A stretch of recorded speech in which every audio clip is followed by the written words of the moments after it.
atau dia bicara keikhlasan, bicara hati, atau dia bicara masalah hukum halal dan haram yang itu sebenarnya sudah jelas, kemudian muncul perkara syubhat. Nah, malam hari ini kita akan bicara hadis tentang masalah niat. Ini masalah yang pokok, masalah yang sangat mendasar, masalah yang benar-benar harus kita pahami bagaimana niat yang diajarkan Rasul Sallallahu Alaihi Wasallam. Disebutkan dalam hadis dari Umar bin Khattab, beliau berkata bahwasanya saya pernah mendengar Nabi Sallallahu Alaihi Wasallam bersabda, innamal a'malu binniyah wa innamal likulli imri'in ma nawa. Faman kana hijratuhu ila Allah wa Rasul, fa hijratuhu ila Allah wa Rasul. Faman kana hijratuhu lid-dunya yusibuha aw yunkiha aw imra'atun yunkiha, fa hijratuhu ila ma hajara ilaihi. Rawahu Bukhari wa Muslim. Kata Rasul sallallahu alaihi wasallam, sesungguhnya seluruh amal, seluruh ibadah, seluruh apapun yang kita lakukan itu harus ada niat. Harus ada niat. Innamal a'malu binniyat. Amal itu harus ada niatnya. Perbuatan apapun itu harus ada niatnya. Wa innama likulli imri'in ma nawa.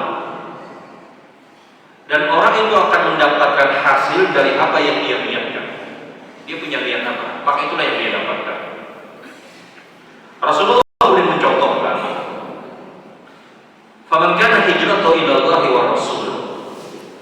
Siapapun yang berhijrah karena Allah sesuai dengan apa yang diatur oleh Rasul sallallahu alaihi wasallam, maka dia benar-benar mendapatkan hijrahnya karena Allah.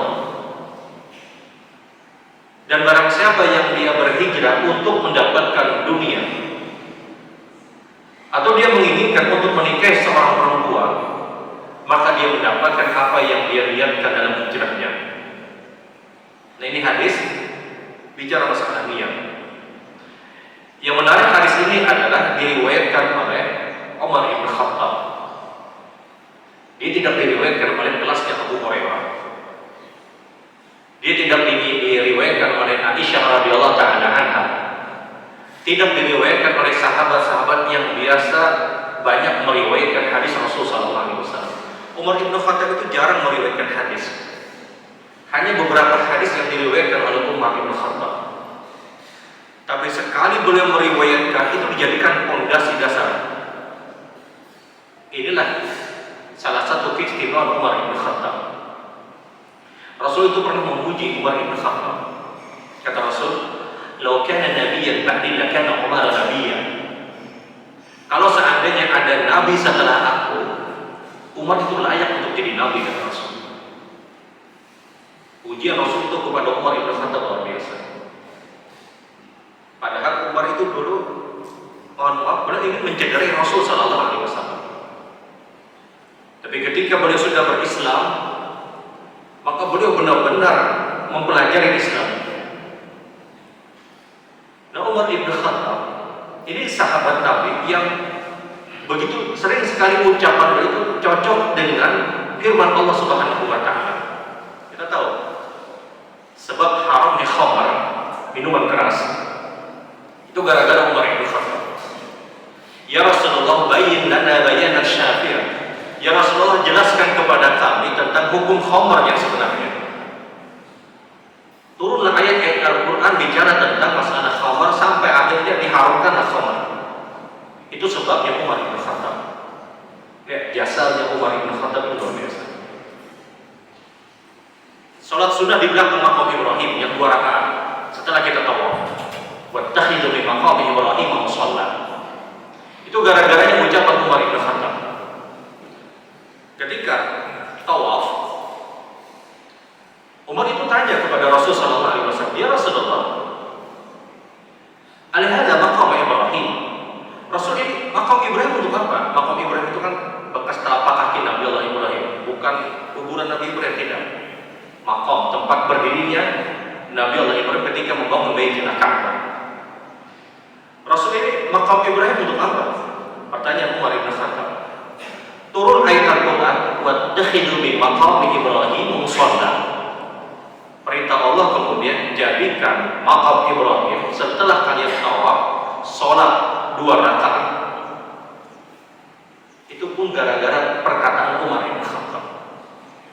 Sehingga Umar bin Khattab itu diberikan gelar juga Al-Faruq, orang yang bisa mengetahui memisah mana yang baik dan mana yang tidak baik, mana yang benar dan mana yang salah. Umar bin Khattab ini sedikit meriwayatkan hadis Rasulullah SAW. Dia tidak seperti Abu Hurairah yang meriwayatkan ribuan hadis, Aisyah radhiyallahu taala anha, Anas bin Malik, Abdullah bin Umar, Abdullah bin Mas'ud dan yang lainnya. Umar bin Khattab disebutkan hanya mungkin tidak sampai 10 riwayat yang pernah diriwayatkan oleh Umar bin Khattab. Sangat sedikit.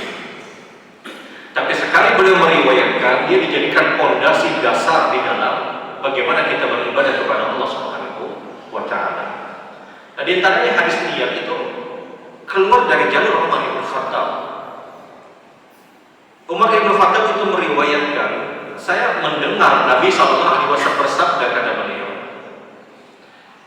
innamal a'malu binniyah, setiap perbuatan itu harus ada niatnya, kata beliau.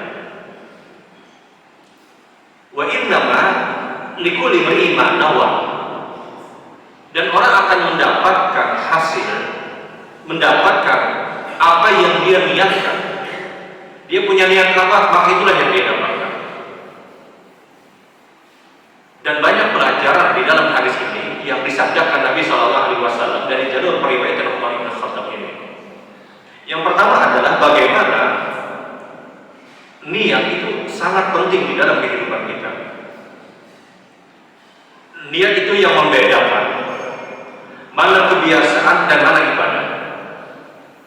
Terkadang satu kebiasaan itu bisa jadi pahala disebabkan dia punya niat karena Allah Subhanahu wa taala. Contoh misalnya ada orang makan, dia lapar kemudian dia makan. Dia makan, dia baca kalimat basmalah, bismillah. Dia dapat pahala dari bismillahnya dia. Kalau dia berniat lagi dengan dia membaca bismillah tersebut, kemudian dia berniat dengan makan ini agar dia punya kekuatan, kemampuan untuk beribadah, maka setiap butiran nasi yang masuk ke dalam di tubuhnya itu terus dia mendapatkan pahala. Tapi kalau dia tidak berniat, maka dia hanya mendapatkan rasa kenyang, selesai. Ada 2 orang yang makan, sama-sama pakai bismillah, sama-sama pakai bismillah. Yang 2 orang ini dapat pahala dari kalimat bismillah yang dia ucapkan.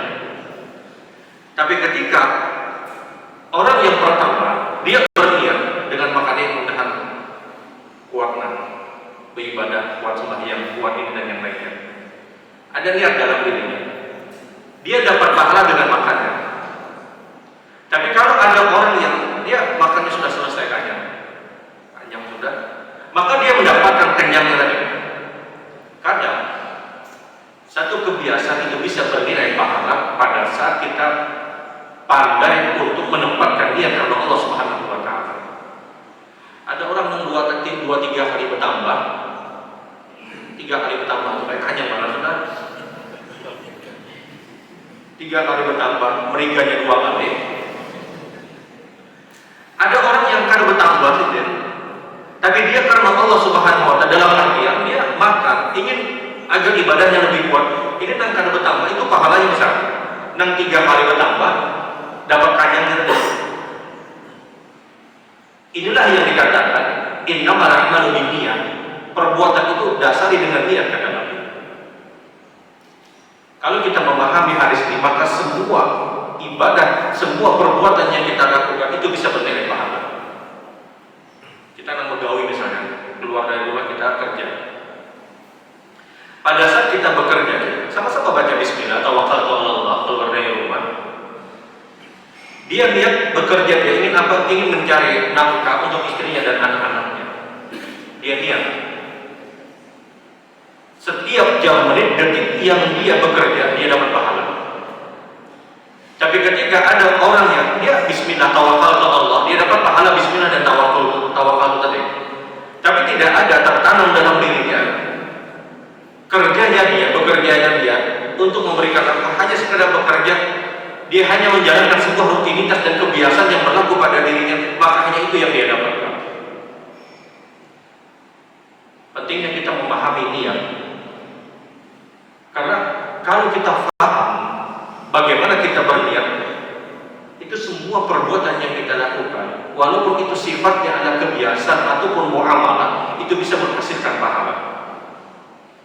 Sehingga para ulama menyebutkan sekali lagi, ini hadis jadikan fondasi besar bagaimana kita hidup pada kehidupan dunia. Benar-benar tertanam dalam dirinya, dia punya niat, dan niatnya itu karena Allah. Ke masjid ini misalnya, niat ikhlas karena Allah, maka terus dia mendapatkan pahala. Jadi semua apapun yang kita lakukan, hendaknya kita punya niat, ini amalannya untuk apa, perbuatannya untuk apa. Kalau kita lakukan perbuatan tersebut untuk menjalankan ketaatan atau untuk beribadah, maka kita dapat pahala dari apa yang kita niatkan. Ini pelajaran pertama. Innama a'malu binniyat wa innama likulli imri'in ma nawa. Dan orang akan mendapatkan hasil dari apa yang dia niatkan. Pelajaran yang kedua adalah niat itu harus benar-benar ikhlas. Ikhlas karena Allah Subhanahu wa Ta'ala. Karena sedikit saja tercampur keikhlasan ini untuk mendapatkan pujian dari manusia, maka boleh jadi dia tidak mendapatkan pahala dari perbuatan yang dilakukan. Para ulama itu membagi tentang riya, ibadah ingin dapat pujian. Ketika riya itu masuk pada ibadatul muttasilah, ibadah yang sifatnya tersambung, maka kapanpun riya masuk pada ibadah tersebut, dia tidak dapat pahala. Tapi ketika ibadah tersebut munfasilah, terpisah, masuk riya pada ibadah tersebut, maka dia hanya tidak mendapatkan pahala ketika riya itu masuk pada ibadah tersebut di waktu yang terpisah. Maksudnya seperti ini. Ibadah muttasil itulah ibadah yang tersambung, yang tidak boleh dipisahkan.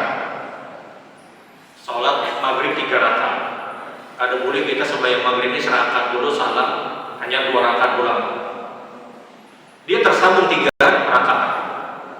Isya 4 rakaat, dari rakaat pertama sampai rakaat yang keempat. Tidak boleh orang itu 2 rakaat dulu Isya, karena 5 menit pulang hanya 2 rakaat berikutnya. Itu tidak boleh. Kenapa? Karena Isya itu tersambung. Sholat itu ibadah yang tersambung, dari takbir sampai salam. Kalau ada orang yang mengerjakan sholat Isya yang 4 rakaat tadi, rakaat pertama dia ikhlas, rakaat kedua dia ikhlas, rakaat ketiga dia ikhlas, rakaat keempat dia tidak ikhlas, masuk riya dalam dirinya, masuk rasa ingin dapat pujian. Rakaat pertama sini masih ikhlas, rakaat kedua masih ikhlas, 3 masih ikhlas, rakaat keempat tahu di samping ada orang yang benar-benar dia muliakan. Masa kalinya sih digaulun aja. Ada pemikiran seperti itu. Kemudian dia bagus-baguskan gerakan dia. Asalnya rakaat pertama sampai rakaat ketiga bergerak terus, kada begaru-begaru juga. Rakaat keempat dia sadar kalau ada orang yang dia muliakan di samping dia. Ya sudah, dia bagus-baguskan. Masuk riya dalam tubuhnya, masuk riya dari ibadahnya. Ulama sepakat pahalanya dia tidak dapatkan, tidak mendapatkan pahala orang, walaupun riyanya masuk di rakaat yang keempat. Kenapa? Karena ini sholat ibadah yang tersambung. Ada orang sholat subuh, rakaat pertama dia ikhlas, rakaat kedua setelah masuk rakaat kedua dia sadar. Ada orang-orang yang sangat-sangat dihormati di tengah-tengah sholat tadi. Kemudian dia bagus-baguskan, maka dia tidak pernah mendapatkan pahala dari ibadah tadi, walaupun rakaat pertamanya ikhlas. Dia jadi imam misalnya, takbir Allah Akbar, dia tahu rakaat pertama dia ikhlas, rakaat kedua kedengar aminnya banyak mana orang, berarti nang di belakang ini banyak dia sendiri. Kemudian dia bagus-baguskan bacaan dia karena ingin dapat pujian orang tadi. Di rakaat kedua dia riya. Kemudian rakaat ketiga dia sadar, oh tadi riya. Kemudian dia beristighfar misalnya. Artinya dia kembali kepada ikhlas. Rakaat keempat dia kembali kepada ikhlas. Riyanya masuk di pertengahan. Apakah dia mendapatkan pahala? Tetap ulama menyebutkan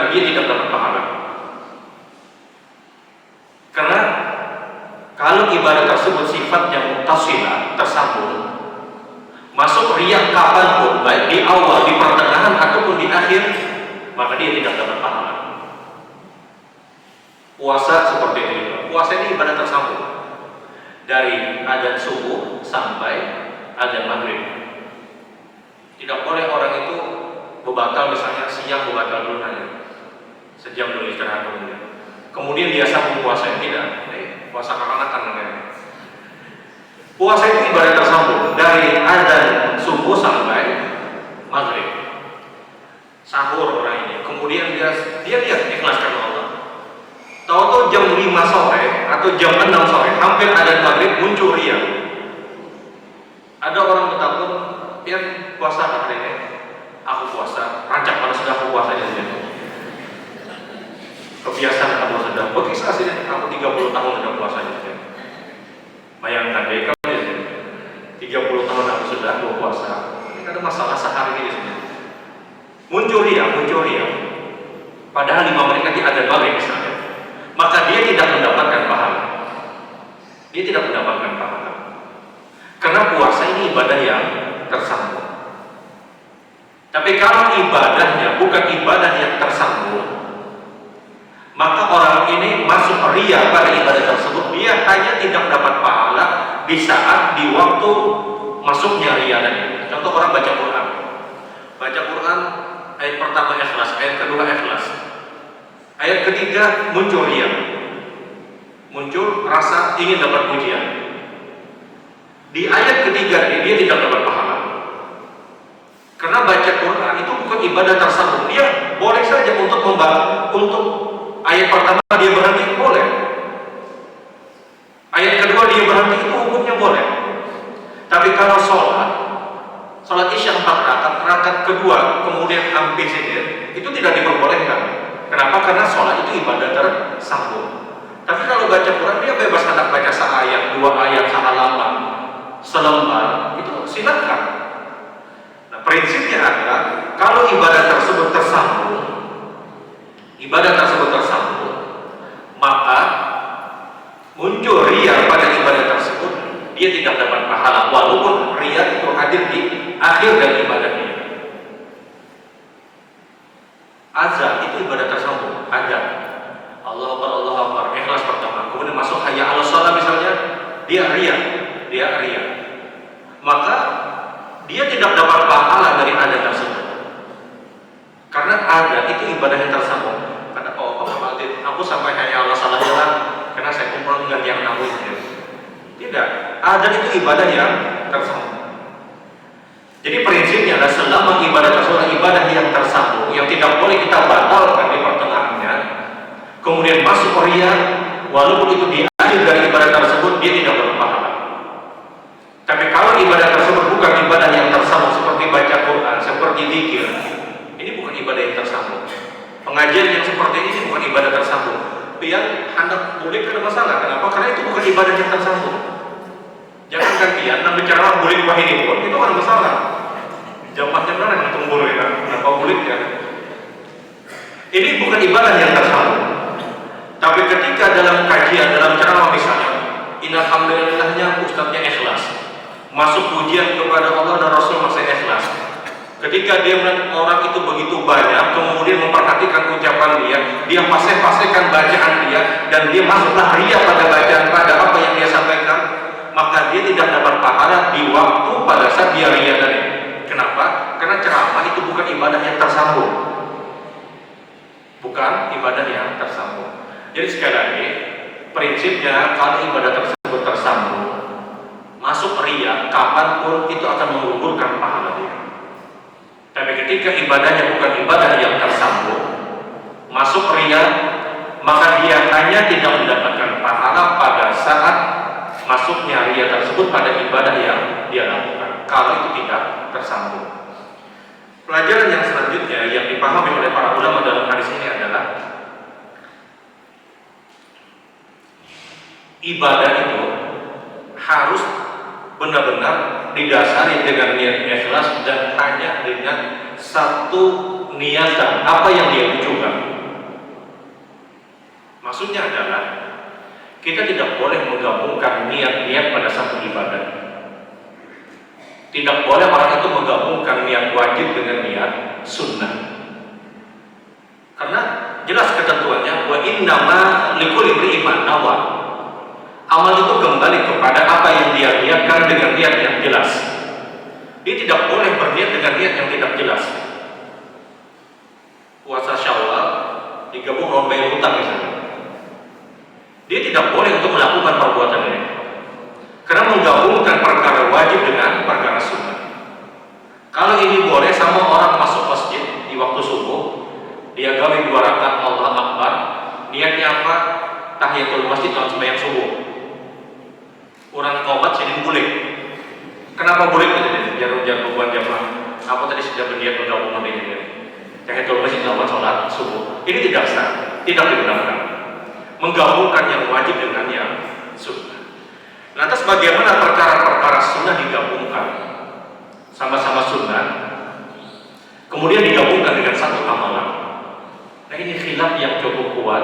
Namun mohon maaf, lu harus sampaikan, menggabungkan niat-niat sunnah pada satu amalan, tidak satu pun ada hadis Rasulullah SAW. Ini hanya pendapat. Ini hanya pendapat.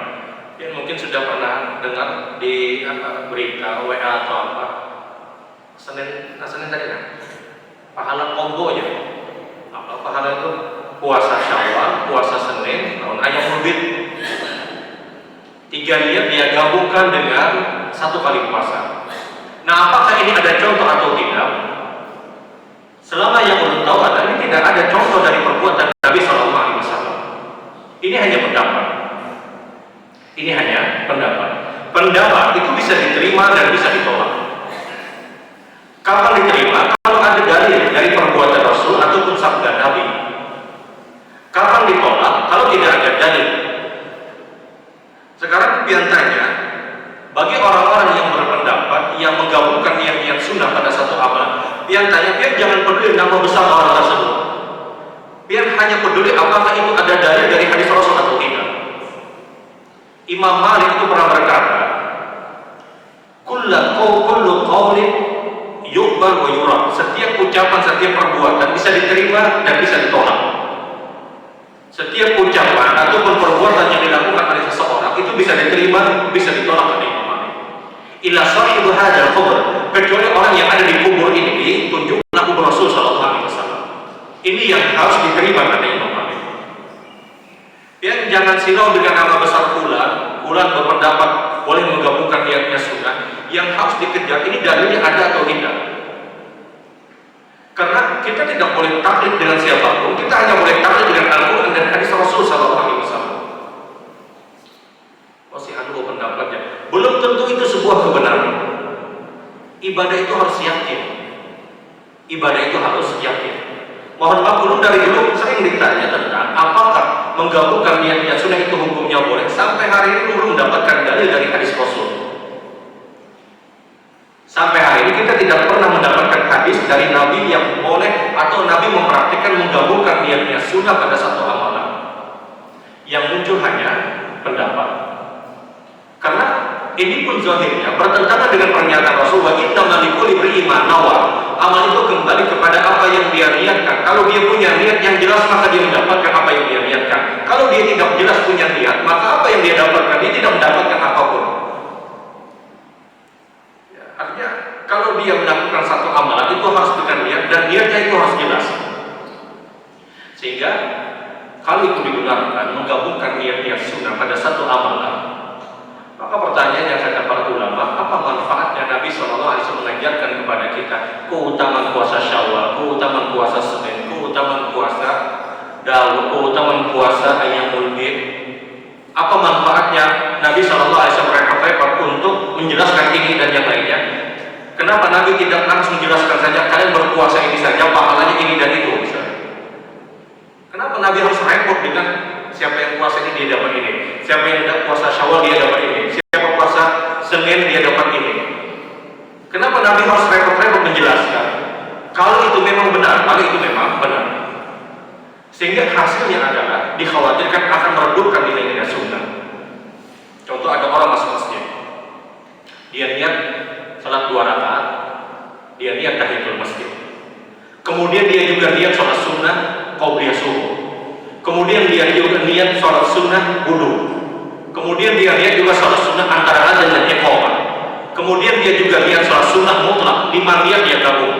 Karena kalau 2 niat boleh, kenapa 5 niat tidak diperbolehkan? Hasilnya adalah hal ini terus dikerjakan akan meredupkan nilai sunnah. Ya sudah, kalau dia niatnya syawal, dia niatnya syawal saja. Karena kalau dia bukan dari malaikat misalnya, malaikat dari syawal, puasa Senin dia 2, ayam maulid dia 2, catat aja, karena catat dia.